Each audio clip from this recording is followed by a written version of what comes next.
There have been so many villains in the MCU, most of them forgettable, but the two that always stick out to me were Loki and Thanos. And seeing as I already made a video about Loki, it's time to focus on Thanos. I already did a video on him, but it focused more on his comic book origin rather than the MCU version, and back then his story was not complete. So now I'm going to go through all of the MCU's films and comics, and I'm going to do a sort of recap and tribute to the Mad Titan, the big bad that the 22 films built up to.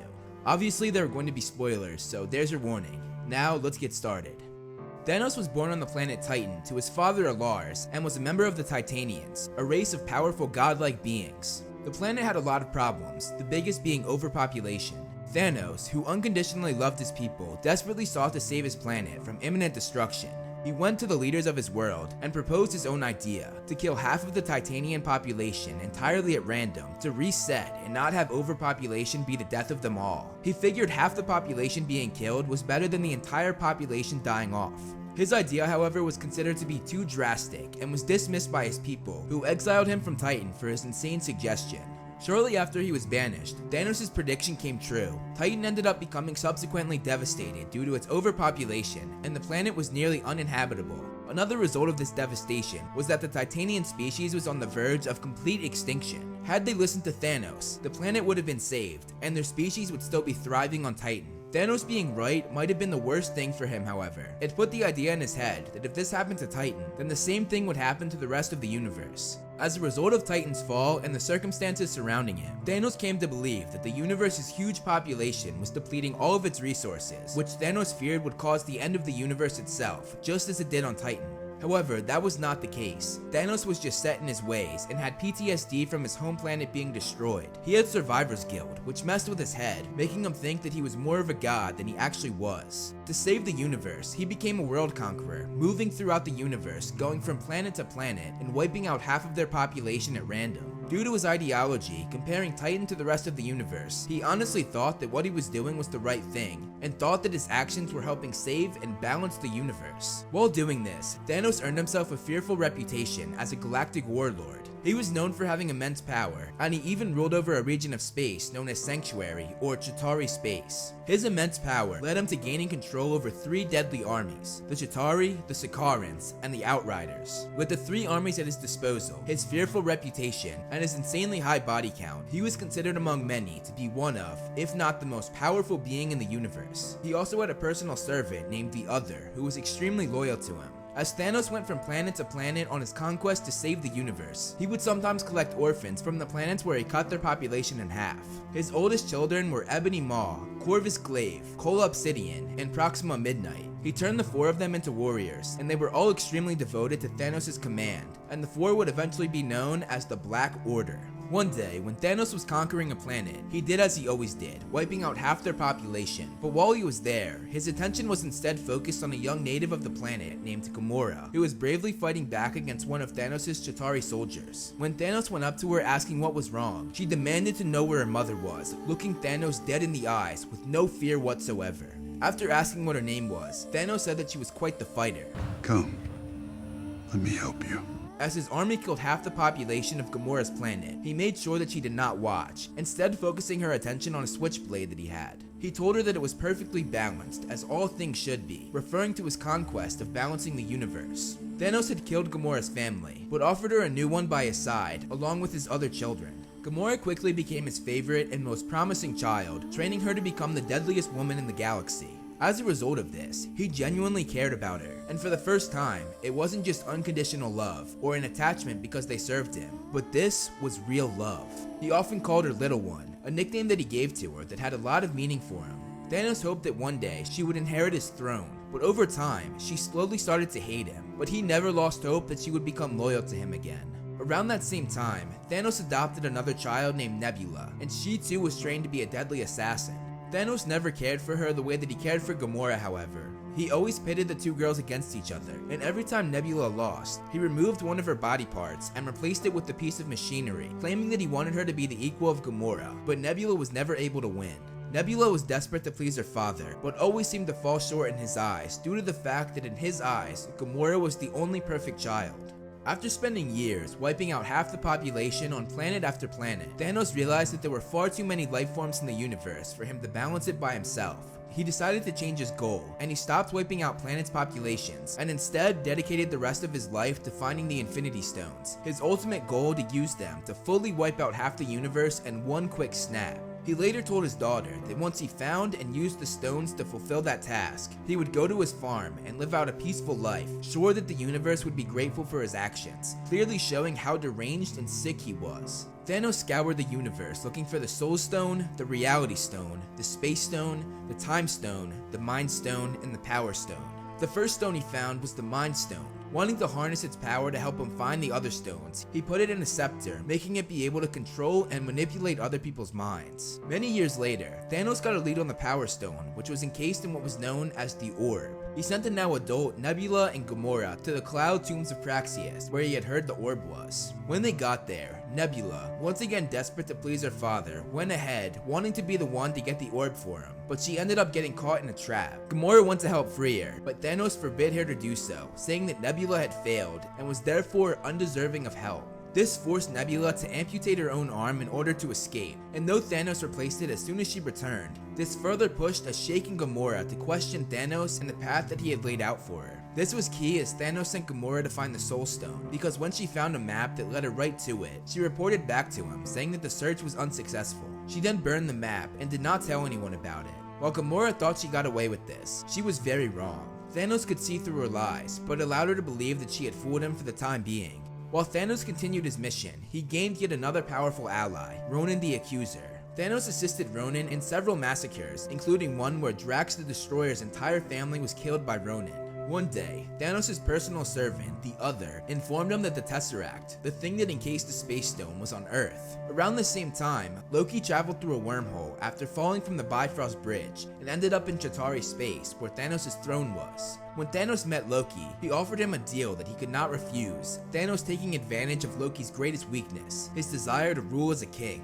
He told him that he could rule over Earth if he could bring him the Tesseract, and to ensure his success, he gave Loki his Chitauri army, along with the scepter with the Mind Stone in it. Before the mission, Thanos personally trained Loki in mind control and the best way to use the power of the scepter. He also had his servant the Other threaten Loki if he did not succeed. If the Tesseract is kept from us, there will be no realm, no barren moon, no crevice where he cannot find you.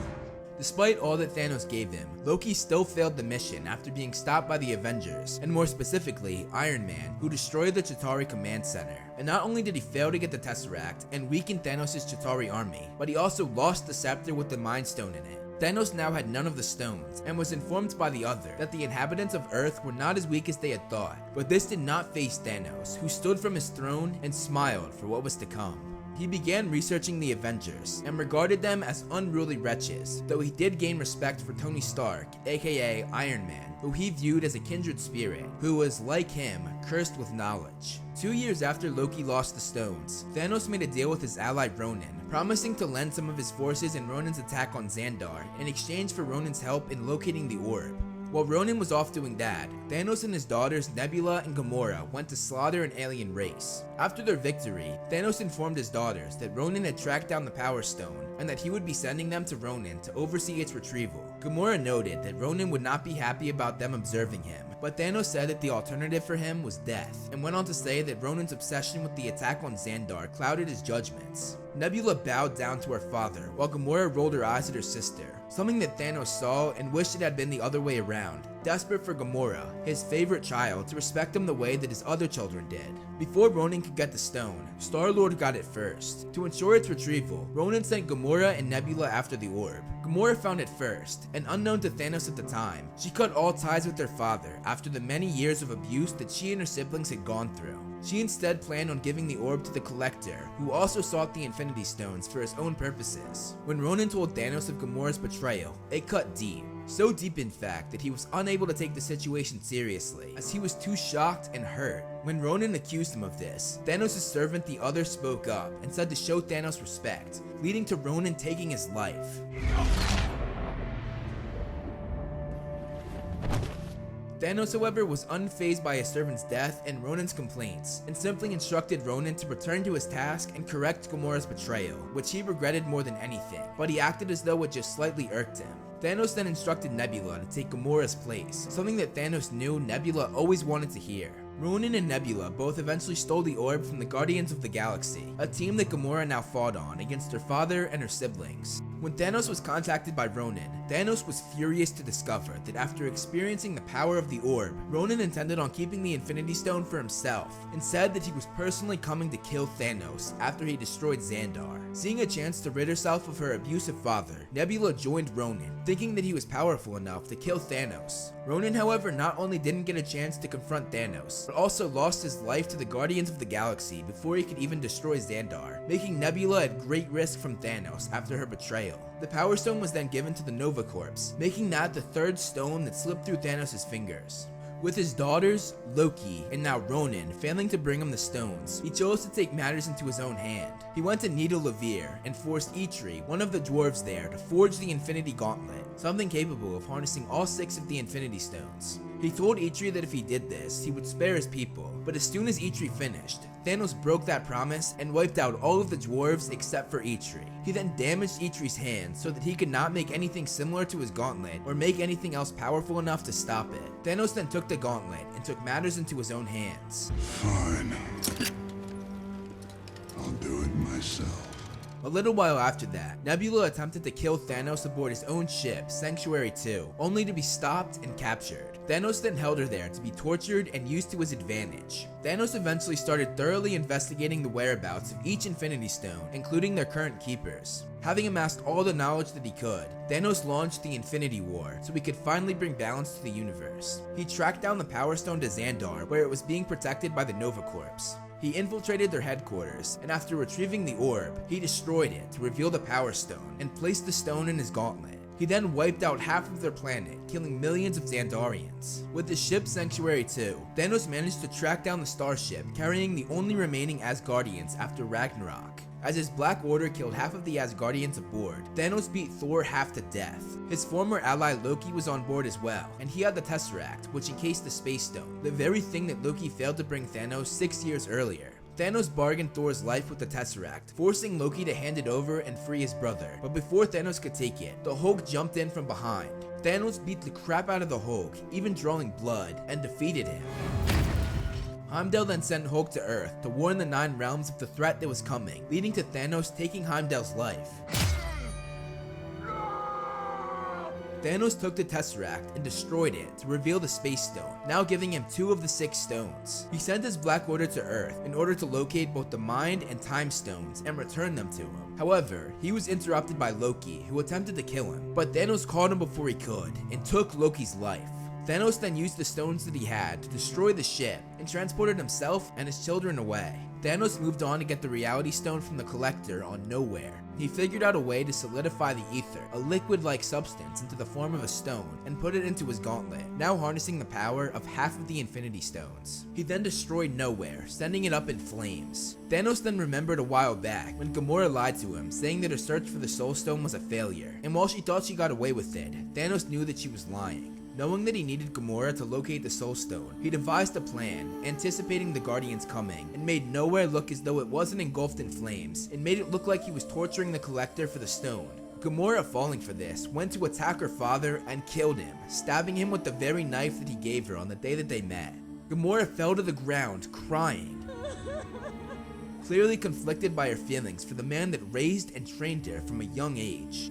Thanos then revealed the illusion, and was pleased that she had shown so much emotion at his death, saying that in his heart, he knew that she still cared. Thanos then watched as Gamora begged her boyfriend, Peter Quill, to kill her, and he told his daughter that she expected too much from him. He egged Peter on, and brought her closer to him, and when he finally pulled the trigger, Thanos replaced the shot with bubbles. He was impressed with Quill's determination and love for his daughter, and as he left with Gamora, he told Quill that he liked him. While keeping her locked up, Thanos brought Gamora food, which she threw against the throne, saying that she hated the chair, making Thanos sadly respond, I'd hoped you'd sit in it one day. Gamora then continued, saying that she hated everything about her childhood and life when she was with him, something that hurt Thanos deeply. She told Thanos that the people on her planet were happy before he came, but he questioned this, mentioning that she would often go to bed hungry. He then told her that her planet was now a paradise because of what he had done. Because you murdered half the planet. A small price to pay for salvation. You're insane. The two argued, Gamora yelling that he was wrong, and Thanos saying that he was the savior of the universe, clearly too caught up in his quest to see reason. Thanos then heard the thing that hurt more than any punch he had received, any insult that he had heard, or any pain that he had gone through when his favorite child, the one person in the universe that he loved, said, "I'm not your daughter." Everything I hid about myself, he told me.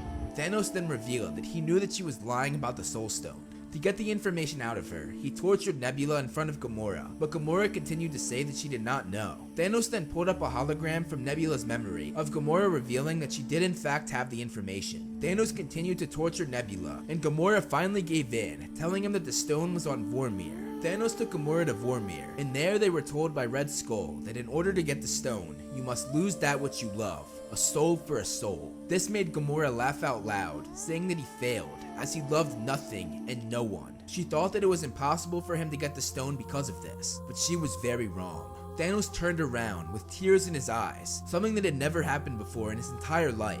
Not for his own race or his people, not for any of his other children, but this was different. A new kind of pain that he had never felt before. When Gamora saw the tears in his eyes, she said, "Really? Tears?" but Red Skull then told her, "They're not for him." Gamora got a terrified look on her face as it dawned on her that Thanos loved her. Thanos was conflicted. All his life, it had been about the mission, and he never thought that he would be stopped, especially not by something as weak as love.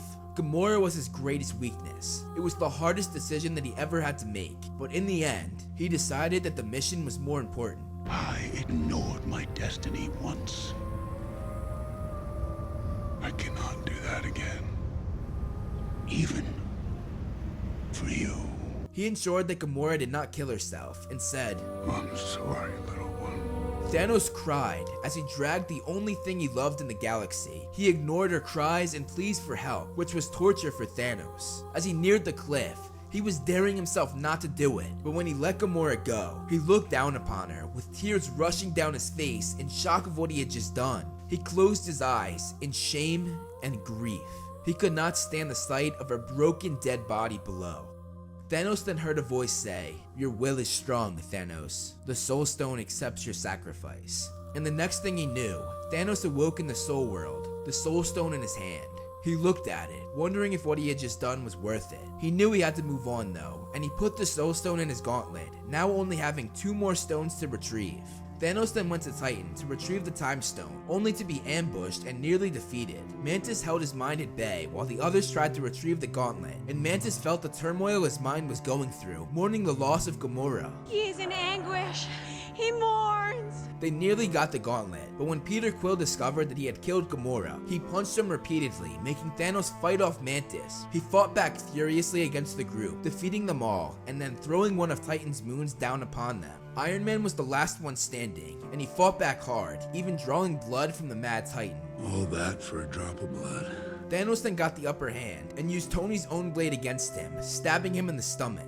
Thanos told Tony that he was an admirable opponent that gained his respect. Thanos raised the gauntlet to Tony's head, but before he killed him, Doctor Strange said that if he spared his life, then he would give him the Time Stone. Thanos agreed, took the stone, and went to get the last stone from Earth. The last stone was the very first stone that he had acquired, but lost, the Mind Stone.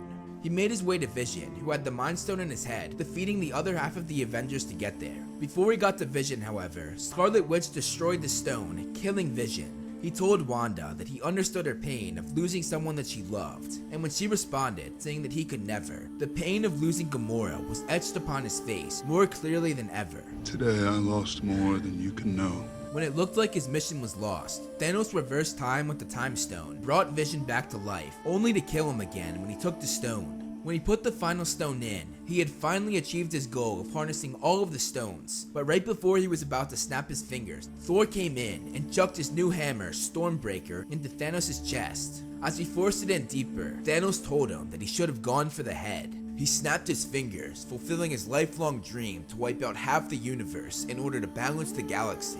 Trillions of people disappeared into dust because of him, and through it all, Thanos thought he was doing the right thing, and thought he was the savior of the universe. To his surprise, Thanos awoke in the Soul World, without the wound in his chest or the Infinity Gauntlet. The void was empty except for an archway, similar to the one where he first met Gamora. Daughter, As the young girl turned around, he realized that it was the favorite of his children. She asked him if he had done it, and when he said yes, she asked him, What did it cost? Thanos said with a lot of struggle in his voice, Everything. he truly had lost everything, referring mostly to the young girl that stood in front of him, the only person or thing that he ever loved. She was everything to him, but he chose the mission over her. Regaining normal consciousness, Thanos returned to his body back in Wakanda. Both Thanos and Thor looked at the Scorch Infinity Gauntlet, and Thor demanded to know what he did, but Thanos offered no answers, and instead used the opening to escape using the Space Stone. As half of all life across the universe began to disintegrate as a result of his actions, Thanos went to the planet 0269-S, also known as Titan II or the Garden, a garden-like planet where Thanos was finally able to settle down on his farm. His mission was complete. He sat overlooking the alien countryside, unable to hear the screams of sadness and pain that were going on across the universe as trillions died in front of their loved ones. Thanos sat there, thinking that he had done well. He smiled in satisfaction, content with his victory. Thanos still had one more thing to do, however. He utilized the Infinity Stones one more time, using their power to destroy themselves, reducing them to nothing, and eliminating any possibility of reversing the damage that he had done. This came at a price, however, as it hurt him badly, leaving horrible wounds and scars on his body, and nearly killed him. Severely wounded, Thanos continued to tend to his farm on Titan II, unaware of the fate that awaited him. 2 days after Thanos destroyed the stones, the surviving Avengers minus Tony were able to track him down on Titan II. When they arrived, Captain Marvel, War Machine, and Bruce Banner in the Hulkbuster suit held him down, while a furious Thor stormed in and cut his left arm off, freeing the gauntlet. However, when they discovered that the stones were not in the gauntlet, they demanded to know where they were. Thanos told them that after they served their purpose, all they had left was temptation, and he told them that he used the stones to destroy the stones. He then told the group that the work was done, and that it always will be, and he finished saying that he was inevitable. When War Machine said that he was lying, Thanos' daughter Nebula said that her father was many things, but a liar was not one of them. A broken and injured Thanos looked up at Nebula and said, "Thank you, daughter." He looked into her eyes and began to try and make amends, saying that perhaps he treated her too harshly, words that Thanos knew Nebula was desperate to hear. Before he could finish, however, a furious Thor sliced Thanos' head off, ending the Mad Titan's life. The rest of the Avengers looked down upon his severed head, all in shock, but it affected no one more than Nebula, who reached out a hand and closed her father's eyes, her last deed to the man that treated her like dirt every day of her life. For 5 years, what Thanos had done stuck, but when the remaining Avengers and the newly resurfaced Ant-Man figured out a way to time travel, they came up with the plan to go to different points in time to collect the stones and undo what Thanos had done. When messing with time, however, they did not take into account that a Thanos from the past could resurface and figure out their plan. Their plan hit a huge bump when War Machine and Nebula traveled back to 2014. The Nebula from the future and the Nebula from 2014 both overloaded as their cybernetics network connection were shared, making their minds merge but in two different bodies. This alerted the 2014 Thanos to the Avengers plan, and after asking Ebony Maw to analyze Nebula, he realized that there were now two Nebulas in 2014, one loyal to him from the present, and one against him from the future. Thanos then saw a memory of himself being killed, which shook him up a bit, but he kept his composure. Ebony Maw began to strangle the Nebula from 2014, but Thanos released her, saying that she had a chance to prove her loyalty to him. Thanos had the 2014 Nebula take the place of the future Nebula, and she went to 2023, posing as her future self.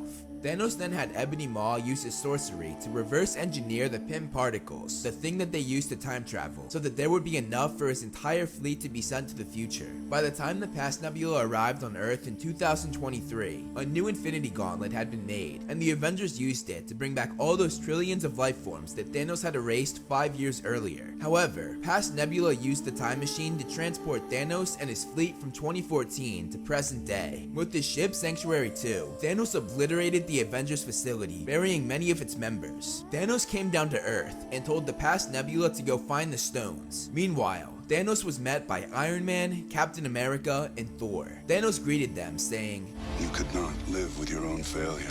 Where did that bring you? Back to me. He then explained to them that he had originally thought that by destroying half of the population, the other half would thrive. But now he realized that as long as there were those who remembered what was, there are always those that are unable to accept what can be. He told them that he planned to shred the universe down to its last atom, and then with the stones, create a new one with life that will not know what it had lost, but only what it has been given. What Thanos did not know was that after the Nebula from the past had retrieved the gauntlet, his favorite daughter killed her, realizing how wrong what they were doing was. Meanwhile, the fallen Avengers that died 5 years earlier returned, and the Avengers assembled. Thanos fought one-on-one against Thor and Captain America and beat both of them, but when he fought one-on-one with Scarlet Witch, she was able to overpower him, and realizing that he and his fleet were losing, Thanos ordered an airstrike, which kept his enemies at bay, but it came at a price, killing much of his own army. As a bewildered Thanos watched, Captain Marvel put a stop to the airstrike and destroyed Sanctuary 2. When Captain Marvel attempted to take the stones back in time where they belong, Thanos destroyed the time machine before she could. Thanos tried to get the gauntlet and successfully fought Thor and Captain America off at the same time. He got the gauntlet and put it on, but before he could use it, Captain Marvel held his arm down and was powerful enough to stop him until Thanos took out the Power Stone and clobbered her with it. He put the Power Stone back in and easily knocked Iron Man out of the way. As he said that he was inevitable, he snapped his fingers. However, nothing happened. He turned the gauntlet around, only to realize that the stones were not there. And then he looked over at Iron Man, who had successfully taken the stones from him when Thanos pushed him away. When Tony snapped his fingers, Thanos watched as his entire fleet floated away into dust. And as he sat down, ready to face his fate, he too floated away into nothingness.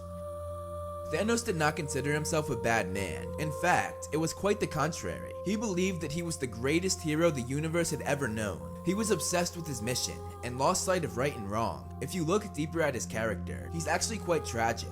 Banished from his own planet when, in his mind, he was only trying to help his people, having to kill the one and only person that he ever loved for a mission that led to his pathetic death twice. He was thinking that he had done right by the world, something that his very messed up head led him to believe.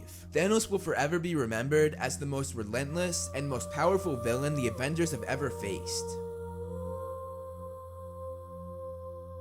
Thanks so much for watching, guys. You can follow me on social media. Links for that will be in the description. And I want to give a huge shout out to all my Patreons listed below. If you want to be listed on my next video, plus a bunch of other rewards, check out my Patreon, which is linked down below. If you enjoyed this video, make sure you press that subscribe button to help grow the channel. Again, thank you so much for watching, and look out for more great videos on the way.